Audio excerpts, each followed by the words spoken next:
place is so untidy. Like my brain chemistry right now.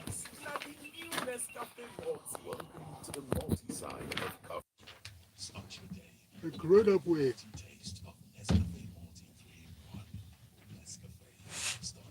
You've really been affected by that promo, haven't you? Just reflex. I've literally lost my stories. I don't understand what's going on. Kaede, you'll need to speak up, please, because they always say they can't hear you, and I can't get this thing closer to you. Okay. You want to use this one? Okay, I'll use this. I don't understand. I just lost my stories. How has this thing Yeah, happened? Huh? Oh, you open your document. All right, we're in.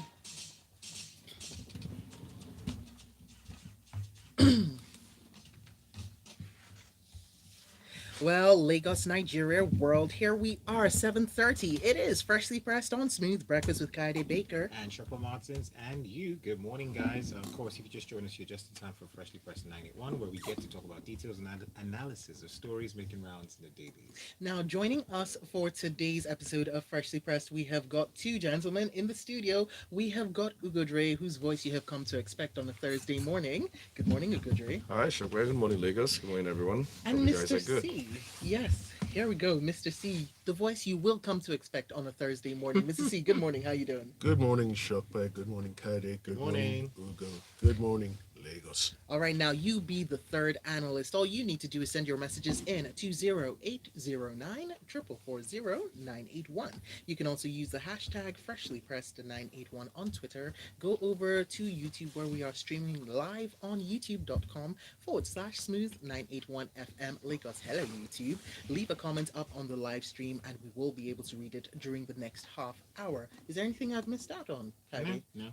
Hashtag freshlypressed981? That's on Twitter. On and, Twitter. Yeah, Have I- YouTube, did I? of course. Okay, fantastic. So we've gotten our bases covered. We'd love to hear from you across all those platforms. Let's start off with what's happening in the Punch newspaper. This headline reads: Constitution Amendment outrage as National Assembly considers a life pension for presiding officers. And yes, this comes in once again. So this is a fresh move by the National Assembly to grant life pensions for its presiding officers, including the Senate President and the Speaker of the House of Representatives, as well as their deputies. And it has, as you can imagine, sparked outrage among civil society groups and some senior advocates. In fact, I'm going to read out a quote from the director of the deputy director of the Socio-Economic Rights and Accountability Project, Kola Dari, who has asked Nigerians to called on Nigerians to ask their various representatives at the national level to do something about this provision. Now, he said the proposed amendments, if that is true, cannot be said to be in the interest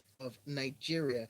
That of the National Assembly is at best a waste of public resources. Their money could be put to better use. The education sector is there. Our health sector is not getting the best of funding. And the list goes on, Mr. C. I mean, what's your reaction to this development? Okay, thank you, Shokpe. This is a move that doesn't surprise me. It doesn't shock me because our politicians have continually and consistently shown that they don't have any shame. Now, a year to an election, the economy in very dire straits, and this is the best thing they can come up with, that they get pensions long after they've left office. Now, the first question is, yes, it must be stated that for everyone who works, whether in the public sector and the private sector, you are entitled to receive pension long after you've retired. And that is because you've put in the work over a period of time. That's 5 years or so. So you put in the work and then you make your contributions. Your employer also makes similar or greater contributions, and it pulls up over a period of time. The emphasis is you've done the work. Can it be said that the current presiding officers of the Ninth Assembly have put in the work?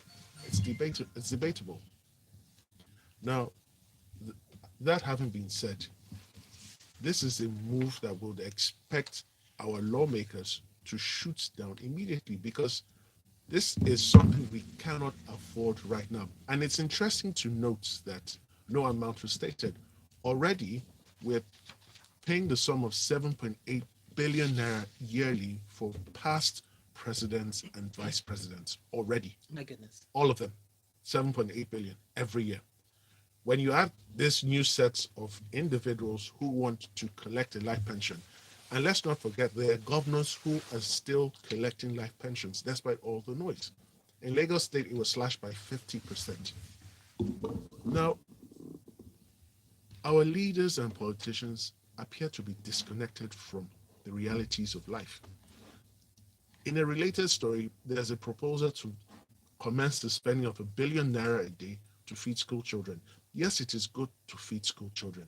Can we afford R1 billion every day? That's 5 billion a week. Something has to give. And it's imperative that as we head into the elections, we need to be more serious and more concerned about our affairs. We need to be deliberate and intentional now to determine who the parties throw up as candidates. We cannot afford another 4 years of this current cycle. All right, all right. Okay, Yeah, just a quick one. What confuses me though is because this is not the first time we've seen this sort of suggestions come up.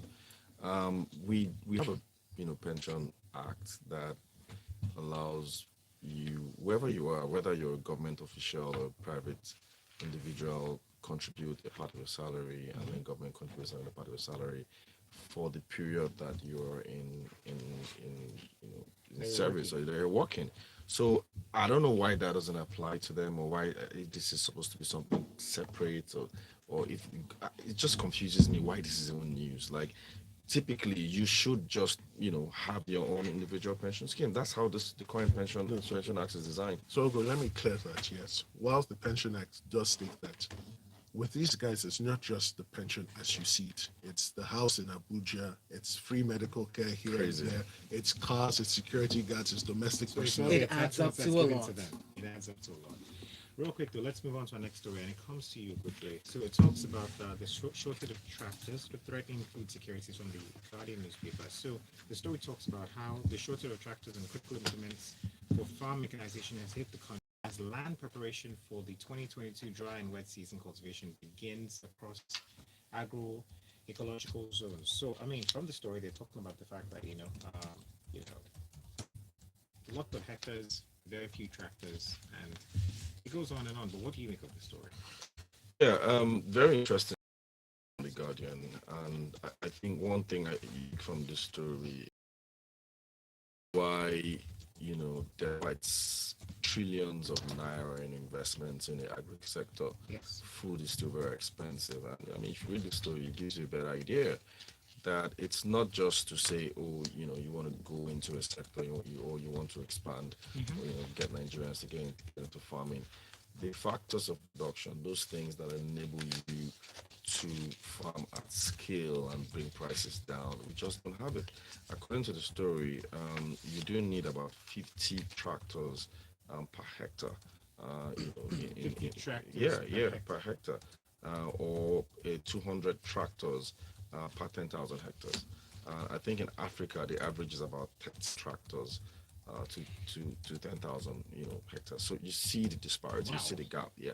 And things have only just gotten worse because in the 60s, according to the story, Nigeria was even doing better than a lot of Asian countries. So yes, sure. Now, Okudre, I just wanted to ask a very quick question. Considering the focus of our current president and the current administration being on trying to revive agriculture, shouldn't we expect to see issues of industrialization and mechanization of farming?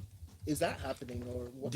That's what I'm saying, and that's what it should be, because if you have the right sort of mechanization, right, then you can see farmers produce at scale. But what Mhm. happens now is that a lot of our farms, a lot of the sector itself is not mechanized. So when people do farm and come out with farm yields are not good enough, and then before they even get to the market, half of it is probably just perished, and that's why seafood prices go up a lot. So the entire value chain of farming requires mega mechanization, and that is what is not happening, and that's what this article is So what basically can it speaking to. take for the government to do that? Yeah, I think to me, when I think that's even the problem when you say what can it what does a government need to do? Because at the end of the day, it's the private sector that can actually, Turn this yeah, sector. make this economy thrive or deliver what is meant to deliver. But as it is today, it appears as the government that seems to be doing everything, and they can't do everything really. So all you need to do is just have, put in place the right policies that allow people to invest, right, and then create the right infrastructure. So are there rails? Are there good roads? Are you dealing with insecurity? And then allow the private sector come in, because it's the private sector that's going to build silos. They're the ones that are going to be storages. They're the ones that are going to invest in tractors and things like that.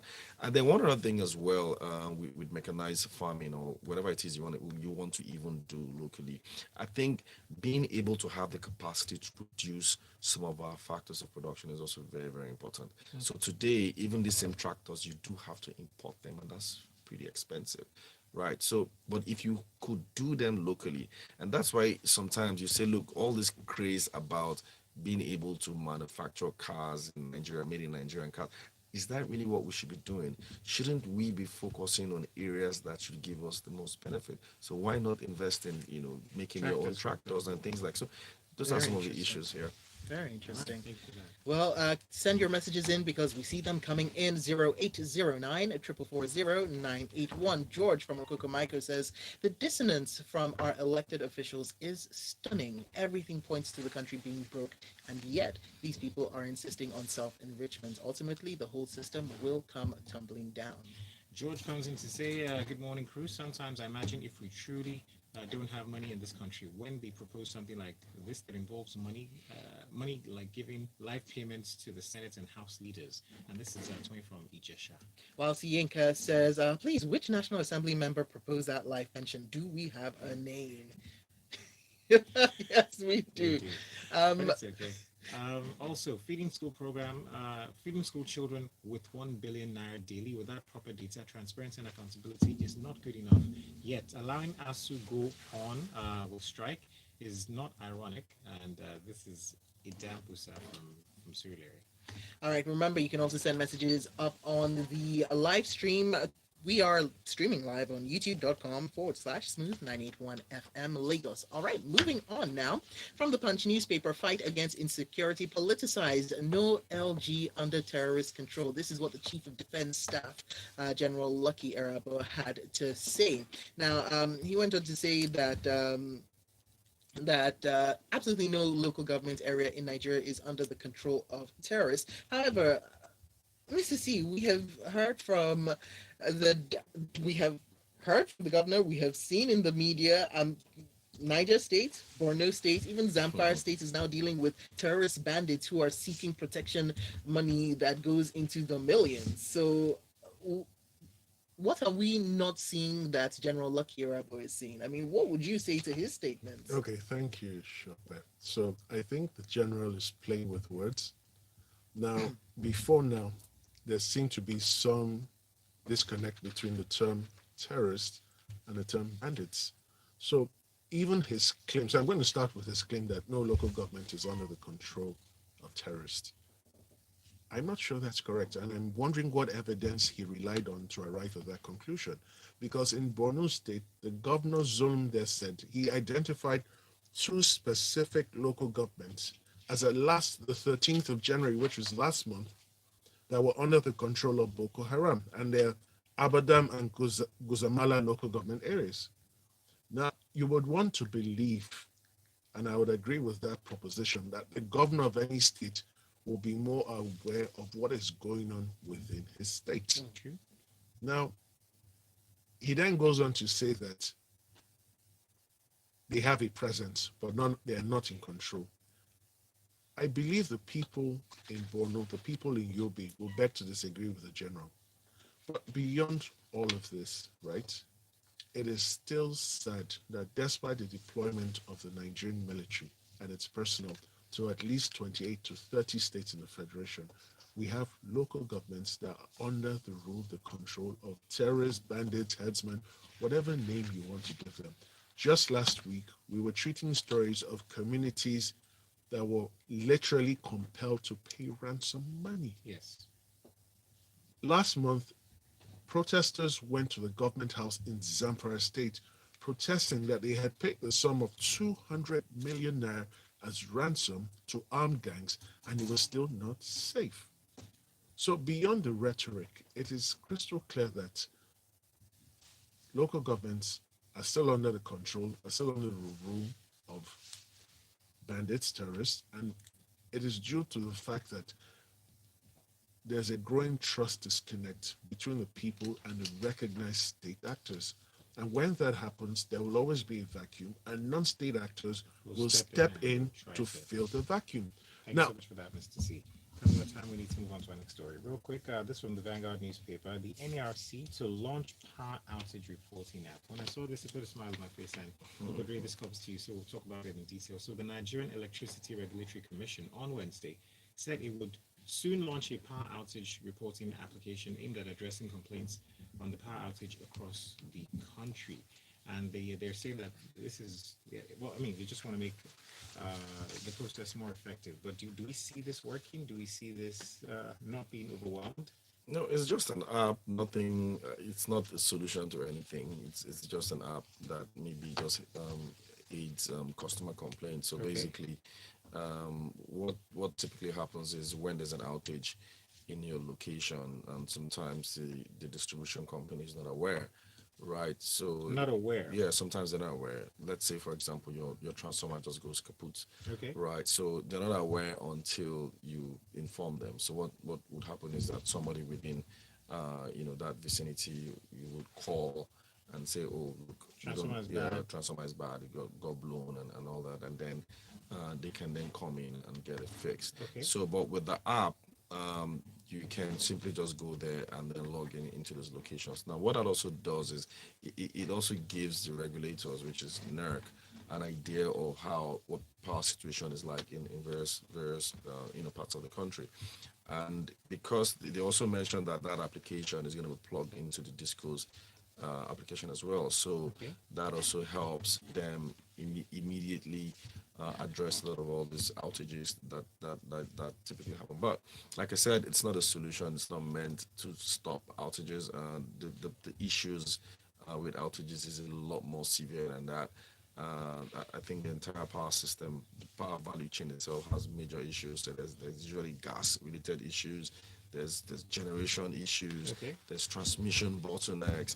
There's distribution but so the issues are just it's a myriad of problems. So all you're just going to see now is complaints just blow up. So you're going to have complaints So about it's complaints just and to manage complaints. the complaints and Yeah, also tackling the exactly. So it's also about data gathering as well because this is all data because once you imagine like what Google does with your Google map, right? So it's all data gathering. Google knows where you are. So with this sort of application as well, they likely know you're at home or You've not what's paid your going, bills. yeah, or whatever. So No, but also, I kind of find when it. we think about data gathering, we think about how it goes towards helping productivity. So if they Yes. know when you're at home, they might not start. I don't know about that, but I mean, it's a good initiative. Good initiative at least. It means that they can independently also track, discos. Let's understand that today your tariff, what you pay for your bill, depends on how much light you get.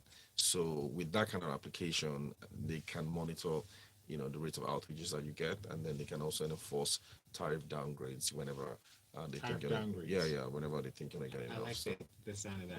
By I the way, know you can you. find you can find the app already on Google Play Store and App Store as well. So you can download it. See for yourself. All right, we've got an interesting comment in from Chris on WhatsApp who says, "Isn't it instructive that school feeding programs and trader money like programs rear their heads towards election time? A few schools and people get some small things, and so much money is deployed towards it. Is this social welfare or a way of gathering funds for elections?" Asks Chris. Well, we move on now. Punch News: National Assembly passes bill to establish Nigerian Maritime Security Trust Fund. This was on Wednesday. The Senate, in passing the bill, amended Clause 14, subsection 1, by removing the recommendation of the supervising minister and the appointments of the executive secretary of the fund, giving the president the powers to unilaterally do so. And there's a lot of more information in this article. Mrs. C, you want to take us through it? okay, I will. So, the Senate, as you rightly said, passed a bill seeking to establish Nigerian Maritime Security Trust Fund. Now, this fund is supposed to train, provide security equipment and related facilities, and also enhance the skills of the personnel of the Nigerian Navy and for related matters, which is fantastic, given the fact that we have an existing naval force that gets its funding from the government.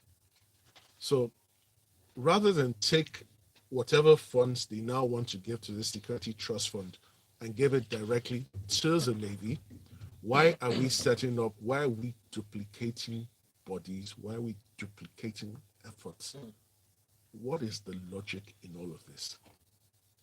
Because the title of the proposed act says everything is for the benefit of the Nigerian Navy. So why are you not channeling the money? Why are you not amending the Navy Act, for example, to include these things if they are very important?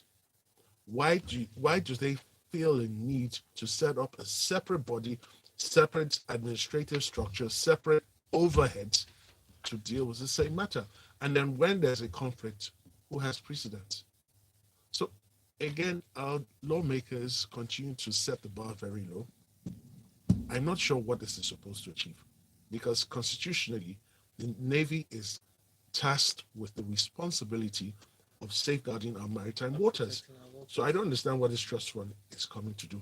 And if they set this precedent, are we going to get a trust fund for the Air Force? Are we expecting a trust fund for the Army? When does this end? All right, 0809 More messages coming in. Also, we're taking messages on our YouTube platform, which is youtube.com/smooth981 FM Lagos. Let's talk about the VIOs. The story from the Vanguard newspaper comes to you, Ugodre. So, stopping drivers on the road violates their rights. Now, a couple of people might agree with this, but let's hear what Ugodre has to say. So, the National Welfare Secretary, the Nigerian Bar Association, Olakunle Edun, has said it's an infringement on the constitutional rights to liberty of movement for vehicle inspection officers, that's VIOs, to stop drivers of both commercial and private vehicles because of their vehicle particulars. And he says the FRC also is competing with the Nigerian police force on the roads for things like extortion, amongst other things like that. But what do you make of the story? Yeah, I've always wondered why these guys are always on the road. The VIOs. VIO, even LASMA, even FRSC. These guys don't have, I mean, as they've just mentioned now, any right to stop you on the road, to start to ask you for your driver's license or your vehicles and all of that. I don't think that that's what's obtainable anywhere else in the world. I mean, the people that can stop you are probably the police. Okay. And the thing, apart from that, these guys also stop you, and then you're going about your way. Let's even assume that they need to even stop you, right? And maybe check your papers. What's more annoying is that they now force you to their office if Yes. maybe you don't comply with one thing or the other. Sometimes you don't even know what the hell they're talking about, and then they force you to their office, drop park your car there, and then deflate your tires. These things are just barbaric and should never ever happen. I don't know whether Mr. C is looking at me. I don't know whether it's in the law, but to me, whether it's correct or not, it shouldn't never ever happen. And I think the fact that somebody has taken this to court before and won, just buttresses the fact that VIO shouldn't be on the road. What are they doing? Why should they be stopping vehicles? If you want to inspect vehicles, like they say, allow the vehicles get into your workshop or at the point where you're testing or you want to give licenses, then you can inspect vehicles and then give them a pass mark or not. Particularly private vehicles, you should not be stopping private vehicles on the road. It's even annoying. You see, you have a private vehicle that is functioning very well, and then you see a downfall with second-hand tires, no windows, and then you just allow those ones pass, and then you're in your own car, your AC car, and they're stopping you for some ridiculous, thing or the other. So, uh, point here is that according to the story, this is what I'm quoting, and the Court of Appeal already ruled VIOs should not be on the road. They shouldn't be stopping vehicles. Mr. C, you wanted to say something? So very quickly, I agree with everything Ugo has said, but I must qualify this judgment that has been widely referred to.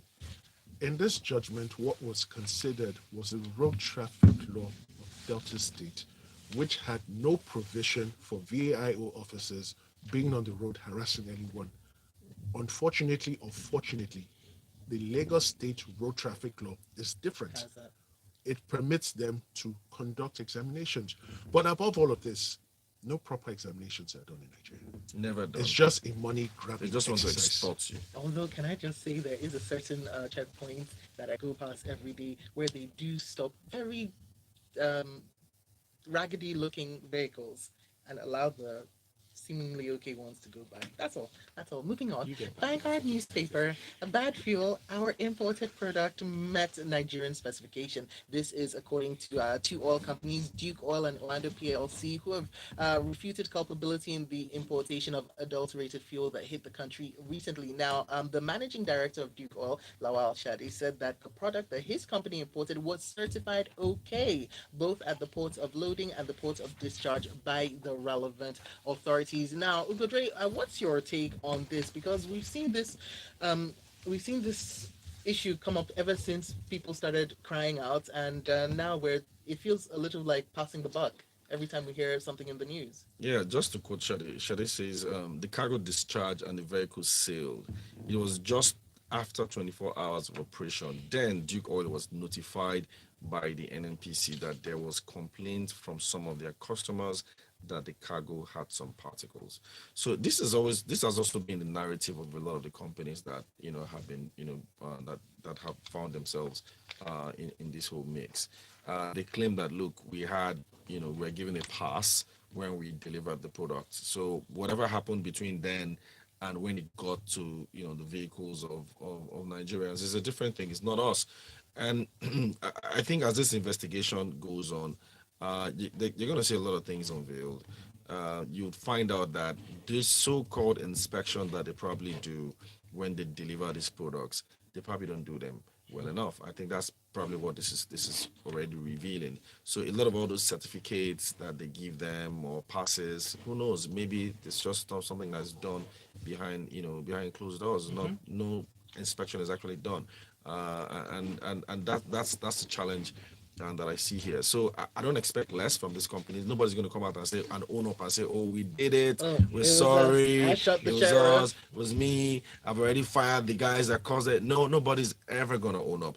This investigation is going to go on for some time. Some people are going to make money off this investigation. That's for sure, because you have to settle grease people just so that you can just let this die down.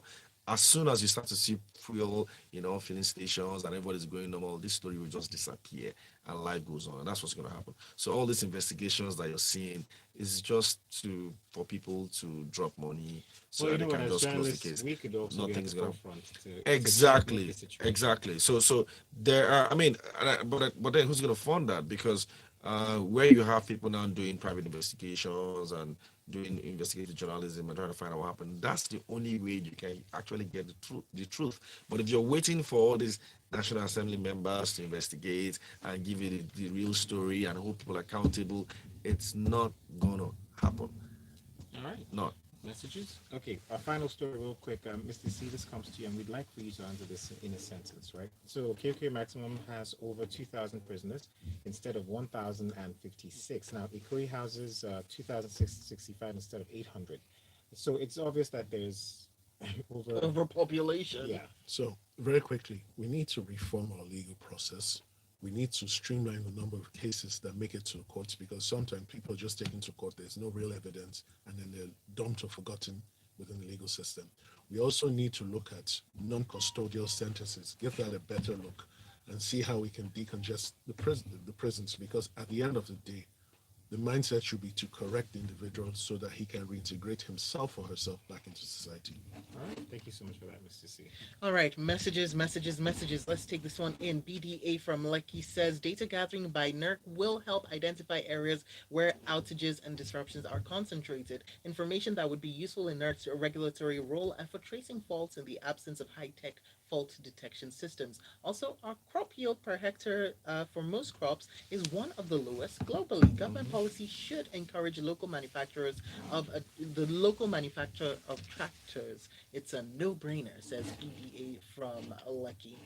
George comes in to say Ugo is just a typical middle class Nigerian, and the AC card team the exam.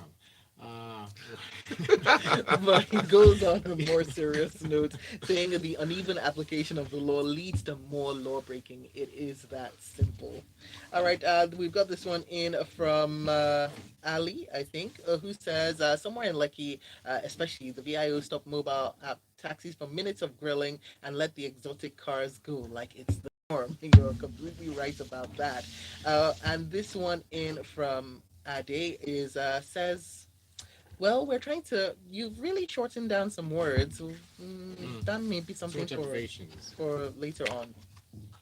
Okay, so Jane comes in to say that's how VI stopped me, and after checking everything, they said my driver didn't have LASRA, and Mm-hmm. so my car was impounded in Festag, and I had to go to allow site. It was okay, okay, Oh, all it right, was terrible. So that's sorry fine. for your experience. And we have come to the end of the show. Make sure you continue the conversation on Twitter, where we are at Smooth981FM. And of course, tag our analyst in Ugudre. You can find him at his name, at Ugudre, while Mr. C goes by the French moniker at Monsieur C with a triple E across all platforms, both of them. That's right. All right, coming up, 10 past 8 Lagos, you will be talking.